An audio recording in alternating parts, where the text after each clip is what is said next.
Season start of this year's Lombard RAC Rally, the last round of the World Rally Championship.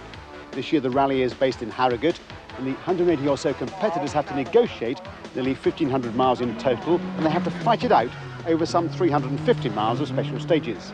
The big change this year is the rally will not go into the forests of Wales. All the special stages are in central and northern England and in Scotland. Here's the overall shape of the rally. Day one is the traditional spectators' day with 8 special stages in Yorkshire and the East Midlands with an overnight stop in Harrogate. Day 2 it gets tougher because it takes the cars into the North Yorkshire forests again with an overnight in Harrogate. Day 3 takes the field up through Northumberland and Kielder and across the border into Scotland before they pull into Newcastle. The 4th and final day is a big one. It takes the cars back into Kielder and the Scottish forests and down through the tough Lake District stages before they pull into Harrogate for the finish.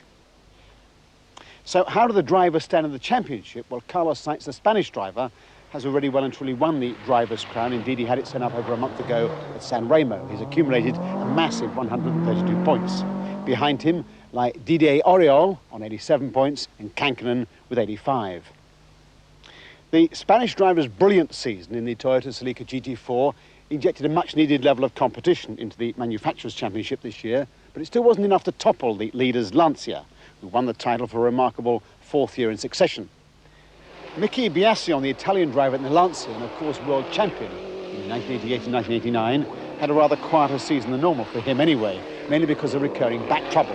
The great news is he will be taking part in the Lombard RAC this year for the very first time as part of a strong Lancia team that includes Kankkunen, seeded number 3, and Didier Auriol, seeded number 11.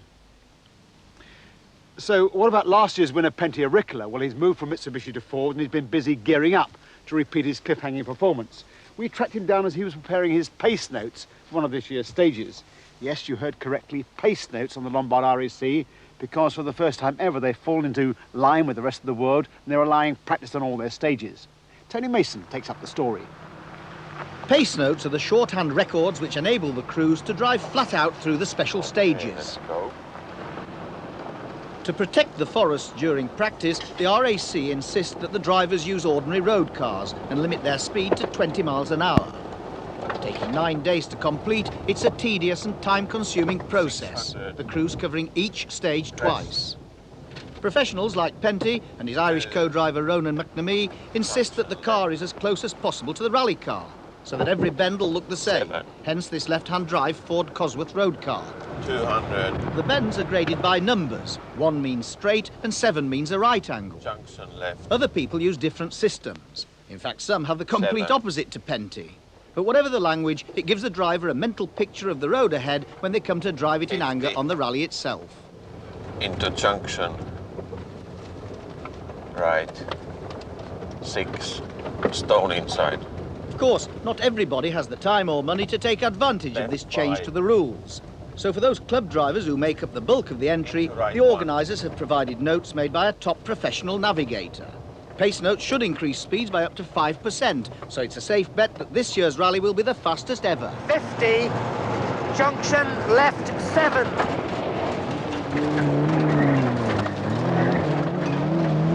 Into crest 1, 400, left 2, brake, and left 6. Suddenly junction right 6 minus. And 200, junction left 7.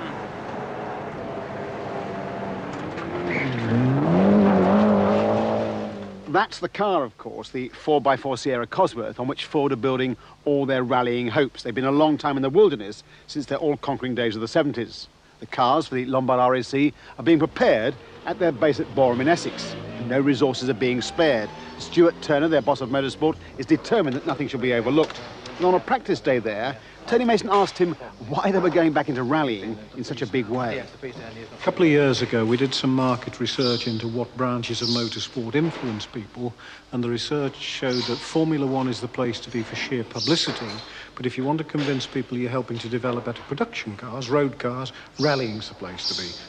Why is it this Sierra that is selected? Because we've got the Cosworth version with the four-wheel drive, and we're finding that although first sight it may seem to be a slightly bigger car compared to, for instance, the Escort, which was so successful, but it does appear to be a well-balanced car. It's user-friendly. The drivers like the balance of the car, and I think it's going to be quite competitive. Well, let's talk about drivers. You seem to have changed your policy slightly and gone for the British drivers, which is very refreshing. We've gone for Malcolm Wilson for two reasons. One, because he's up there amongst the top drivers in the world, and secondly, because we have to recognise that if we want to get publicity in the British market, which is important to us, we do need a British driver. So we're glad to have Malcolm for those two reasons. As far as Pentia Rickle is concerned, he came on board because he won the RAC Rally last year and rang me the day after to say, to my surprise, that he hadn't got a drive fix for this year, so we were very quick to sign him up for the 3 events we've got in 1990. Now, how do you like the Sierra? I think it's a terrific car. I mean, we've done a lot of work. We've been a lot of places testing this year, and I'm really happy with the progress. And I think, you know, we've come on in leaps and bounds in terms of getting the car more competitive. And the four-wheel drive, obviously, a big difference. It's a tremendous difference. I mean, the first time I got in the car, I couldn't believe it. You know, you thought, well, there's people that talk about turbo lag and that, but, you know, just to get into a car with four-wheel drive and the traction and the braking is just, it's incredible. It's a great feeling again to be back, know that you're going to be in a competitive car.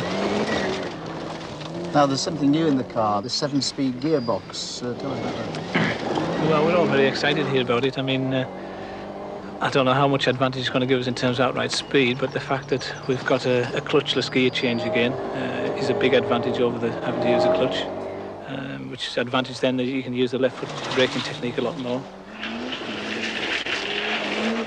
Another top British driver is that fiercely competitive Welshman David Llewellyn, driving a Toyota Celica. And calling the corners for him this year, as always, is his long-standing co-driver Phil Short, who is no doubt hoping for a very good result this year, his last Lombard RAC before he retires from top-class competition.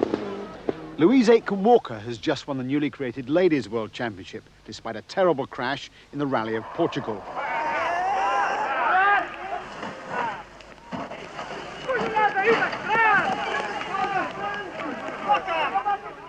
Now, that horrendous crash didn't seem to affect her driving, as she managed to stay ahead of her arch-rival Paolo Di Martini from Italy. Louise always makes a big impact in the Lombard RAC, and this year, competing with her co-driver Christina Thorner, she's driving an Astra. So, in a big field that's very, very competitive, who else should we be looking out for? Harry Vatanen will again be driving a Mitsubishi Galant, hopefully not quite like this. After a year combining rallying with desert racing, Vatanen, seeded number 4, is very much a force to be reckoned with. Marco Allen, with 19 wins, has won more World Championship rallies than anyone else. After 16 years with Lancia, he's now been lured away by the Banbury-based Subaru team. And his last drive for Mazda before moving to Mitsubishi, Timo Salonen, seeded number 6 this year. Driving a Subaru like this, on his very first rally, Formula 1 Grand Prix star Derek Warwick. What do you think of the handling of the 4x4 Subaru? It's nice. I mean, we've done a few days now, and I quite like it. You know, it's obviously completely different to anything I'm used to, so it is kind of difficult. But the car is good, and my biggest problem is when I get into a little bit of trouble, is instead of easing off, is to change down and accelerate through. That's difficult. The brain doesn't really want to do that anymore. What brain? What brain? Number 10 is Hannu Mikkola, acknowledged as the world's most successful rally driver.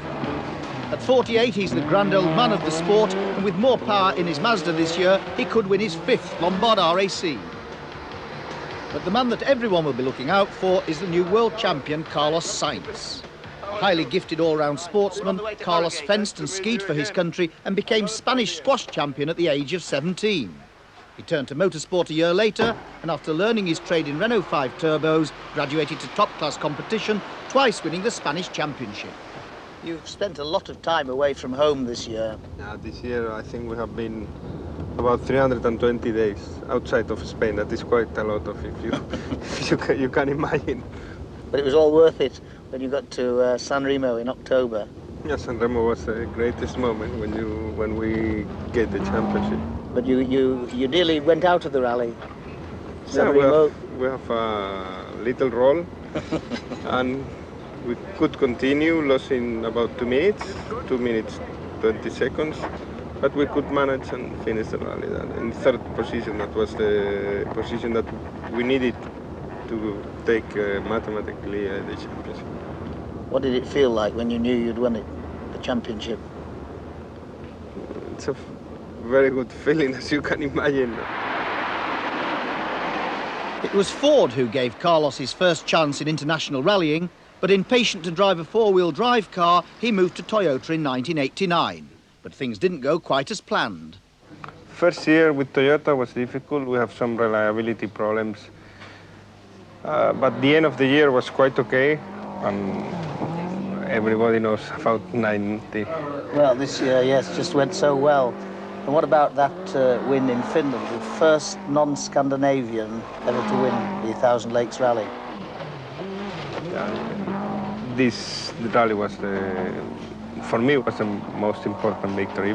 Finnish drivers are very special as well, and I think to get the first position in this rally for me was, it was a very happy day. And of course, last year, back to last year's Lombard RAC Rally, we all remember that drive very well. Thank you. It was very enjoyable for me, and I think it was a nice rally, nice fight, and by bad luck at the end we have a problem with the prop set, and we lost about 2.5 minutes. But you were bitterly disappointed. I was really disappointed. I was incredibly disappointed after this problem. I was feeling very, very bad because it was 2 stages to the end. I tell you, we were risking a lot to get the victory, and when this problem came, I couldn't believe it. Now, this year is the first year with pacenotes. How do you feel about that? My feeling was that it was a pity. I will prefer to have this kind of blind rally that gives to RAC rally special meaning. But anyhow, I still thinking that this rally, even with these 2 times going through the stages, I think will be, with 1,000 Lakes, one of the, for me, are the 2 best in the World Championship. Well, this is one car that probably won't be in this year's Lombard RAC Rally, and this one certainly won't, the 6R4. They're both from the Heritage Collection here. But our crews will be out on the road, getting all the best of the rally action. Of course, we can't guarantee to be on the right bend at the right time for the most dramatic incidents. So if you should happen to video something crucial, please call us on this special Harrogate number, 0423 527 237. That's 0423 527 237.